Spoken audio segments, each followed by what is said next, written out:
Vote percent இந்த தடவை வந்து எத்தனை பேர் வாக்களிச்சிருக்கிறாங்க அப்படின்ற சதவீதம் வந்து 85 தொட்டிருக்கு.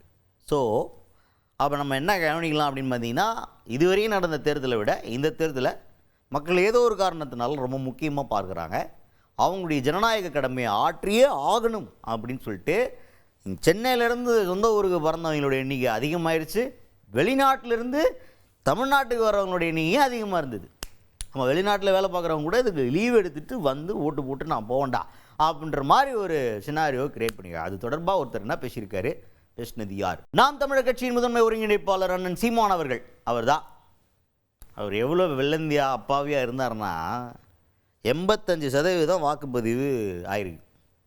இதில் எத்தனை பர்சன்ட் அண்ணனுக்கு வரும் அப்படின்னு நம்ம யோசித்து பார்த்தோம்னா தேர்தல் ரிசல்ட்டில் தெரியும். அவர் ஆனால் என்ன சொல்கிறாருன்னா, அந்த 85% வந்துருக்காங்க. இந்த பர்சன்டேஜ் இருக்குல்ல, இவங்க ஜனநாயக கடமை ஆற்றுவதற்காக சொந்த காசை செலவு பண்ணி சொந்த வேலைக்கு லீவை போட்டு வர்றாங்க அப்படின்றப்பவே நமக்கு தெரிஞ்சிருச்சு இதை வந்து அவங்க ரொம்ப சீரியஸாக எடுத்துக்கிறாங்க. அவங்களுடைய உரிமை என்ன, அவங்களுடைய கடமை என்னங்கிறதுல மக்கள் தெளிவாயிட்டாங்க அப்படிங்கிறத நினச்சி பெருமைப்படுறார். அவருக்கு நீங்கள் ஓட்டு போடலன்னு உங்கள் மேலே டென்ஷன் ஆகலை.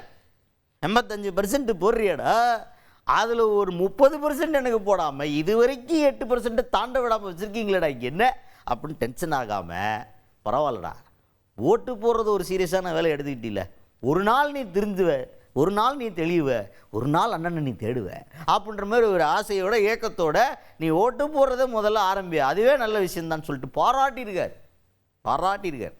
பேசியிருக்கார் அண்ணன் சீமான் அவர்கள். முதல்ல வந்து 60 விழுக்காடு 70 விழுக்காடு இப்படி தான் பதிவாகும். இப்போ இந்த முறை கூடுதல் ஆகுது அப்படின்னா ஜனநாயகத்தின் மீது நம்ம மக்களுக்கு இந்த தலைமுறை பிள்ளைகளுக்கு பெரிய நம்பிக்கை வருது அப்படின்னு அர்த்தம். அது வரவேற்கத்தக்கது. எப்போவுமே நம்ம 100 விழுக்காடு வாக்குப்பதிவை செய்யணும்னு நம்ம சொல்கிறோமே வழியே அது நடக்கிறது இல்லை. அப்போ இந்த வாட்டி கூடுதலாக வருதுன்னா அதுக்கு நம்ம பெருமை பண்ணணும். படித்த பிள்ளைகள் ஈடுபாட்டோட இப்போ இங்கே இருக்கிறவங்க பொறுப்பற்று இருந்துடுறாங்க.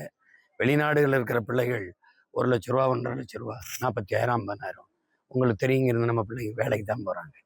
அவங்க அதெல்லாம் அந்த காசை சேர்த்து வச்சு இங்கே வந்து 1 லட்ச ரூபாய்க்கிட்ட செலவு பண்ணி போக வர பயணச்சீட்டு இதெல்லாம் வந்து வரும்போது இந்த நாட்டு மேலேயும் இந்த நாட்டில் இருக்கிற ஜனநாயகத்து மேலேயும் நல்ல ஆட்சி நல்ல அரசு வரணுங்கிற அதில் அவங்களுக்கு இருக்கிற அக்கறையை பார்க்கும்போது ரொம்ப மகிழ்ச்சியாக இருக்குது, பெருமையாக இருக்குது.